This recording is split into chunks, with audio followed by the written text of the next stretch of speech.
পাঠ করছি ছোট গল্প নিঃশব্দে ভেঙে পড়া এক জীবন। কলমে শ্রদ্ধেয় অশোক ব্যানার্জি মহোদয়, পাঠে আমি শর্মিষ্ঠা সেন। আজ রবিবার।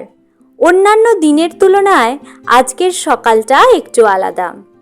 কেমন যেন ধীর, শান্ত, অলসতায় মোড়া। রাস্তায় গাড়ির শব্দ কম, মানুষের তাড়াহুড়ো নেই, শহর যেন নিজেই একটু বিশ্রাম নিচ্ছে। আমি প্রতিদিনের মতোই বাজারের ব্যাগ হাতে বেরিয়ে পড়লাম। হালকা শীতল বাতাস গায়ে এসে লাগছে, মনে অদ্ভুত এক প্রশান্তি। গলির মোড় ঘুরতেই দেখা হয়ে গেল পাশের বাড়ির বৌদির সঙ্গে। মুখে সেই আগের মতোই মিষ্টি হাসি, যদিও চোখের কোণে সময়ের ছাপ স্পষ্ট। হঠাৎই স্মৃতির দরজা খুলে গেল। ছোটবেলায় আমরা কয়েকজন বন্ধু মিলে প্রায়ই বৌদির বারান্দায় আড্ডা দিতাম। কি অদ্ভুত সেই দিনগুলো! বৌদি ছিলেন ভীষণ মিশুকে। আমাদের জন্য কখনো চা, কখনো জল, কখনো আবার বিস্কুট এনে দিতেন। আমাদের ছোট ছোট আবদারগুলো তিনি যেন নিজের আনন্দেই পূরণ করতেন। বৌদির স্বামী অসীমদা পাড়ার সবার প্রিয় মানুষ, হাসি খুশি, পরোপকারী আর পরিশ্রমী। গড়িয়ার এই এলাকায় তখনই তিনি নিজের বেকারির কারখানা গড়ে তুলেছিলেন। খুব বেশি টাকা না থাকলেও মনটা ছিল উদার। পাড়ার যে কোনো অনুষ্ঠানে অসীমদা সবার আগে এগিয়ে আসতেন, বিশেষ করে সরস্বতী পুজোর সময়। বৌদি আর অসীমদা দুজনেই প্রাণ ঢেলে কাজ করতেন। ফল কাটা, মণ্ডপ সাজানো, ভোগ রান্না, সবেতেই তাঁদের উপস্থিতি ছিল অপরিহার্য। অসীমদারা 4 ভাই, বাকি 3 ভাই থাকতেন ভবানীপুরে মা বাবার সঙ্গে। অসীমদা একাই গড়িয়ায় ভাড়া বাড়িতে থাকতেন। ধীরে ধীরে নিজের চেষ্টায় সেখানে একটি পাকা বাড়ি নির্মাণ করেন। দিন রাত পরিশ্রম করে তিনি তার ছোট্ট বেকারিটাকে বড় করে তুললেন। তারপর একদিন তিনি তার মেজ ভাই রতনকে নিজের কাছে নিয়ে এলেন। তাকে কারখানার ম্যানেজারের দায়িত্ব দিলেন, নিজের বাড়িতে সম্মানের সঙ্গে থাকতে দিলেন। অসীমদার কাছে পরিবার মানেই ছিল ভরসা, ভালোবাসা আর নিঃস্বার্থ সম্পর্ক। কিন্তু সব সম্পর্ক কি সত্যিই এতটা পবিত্র থাকে? সময়ের সঙ্গে সঙ্গে অদৃশ্য এক ফাঁক তৈরি হতে লাগলো। অসীমদা দিনের বেশিরভাগ সময় কাটাতেন কারখানায়, আর বাড়িতে একা পড়ে থাকতেন বৌদি।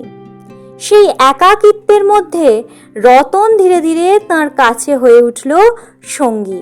প্রথমে কথায়, তারপর অনুভবে, আর এক সময় সেই সম্পর্ক পেরিয়ে গেল সব সীমা। পাড়ার কারো কারো চোখে পড়েছিল সেই অস্বাভাবিক ঘনিষ্ঠতা। একদিন এক প্রতিবেশী সাহস করে অসীমদাকে সবটা বললেন, কিন্তু অসীমদা বিশ্বাস করতে পারলেন না। বরং অপমানিত হয়ে তিনি সেই প্রতিবেশীর সঙ্গেই ঝগড়ায় জড়িয়ে পড়লেন। বিশ্বাস মানুষের জীবনের সবচেয়ে শক্তিশালী অথচ সবচেয়ে ভঙ্গুর ভিত্তি। কয়েক মাস কেটে গেল। একদিন দুপুরে হঠাৎই অসীমদা বাড়ি ফিরলেন কিছু জরুরি ব্যাংকের কাগজপত্র নিতে। সেদিনই সত্যটা তাঁর সামনে নগ্ন হয়ে ধরা দিল। নিজের ঘরে নিজের বিশ্বাসের মানুষদের সেই অবস্থায় দেখে তিনি যেন মুহূর্তেই পাথর হয়ে গেলেন। কোনো চিৎকার নেই, কোনো প্রশ্ন নেই, শুধু নিঃশব্দে ভেঙে পড়া। তিনি কিছু না বলেই বাড়ি থেকে বেরিয়ে গেলেন। সন্ধ্যার একটু আগে খবর এলো অসীমদা আর নেই।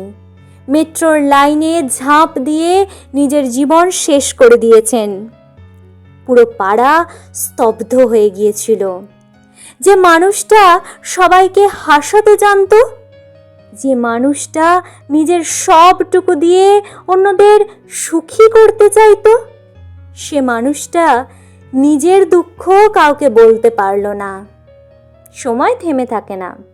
কিছুদিনের মধ্যেই রতন আর বৌদি বিয়ে করলেন।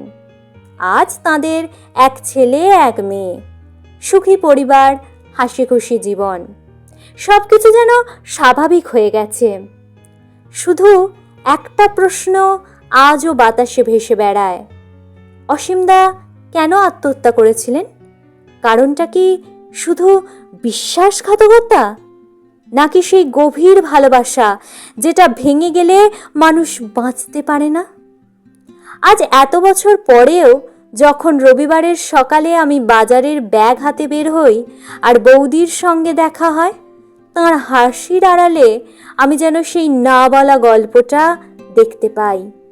একটা গল্প, ভালোবাসা, বিশ্বাস আর নিঃশব্দ ভাঙনের গল্প। ধন্যবাদ, নমস্কার।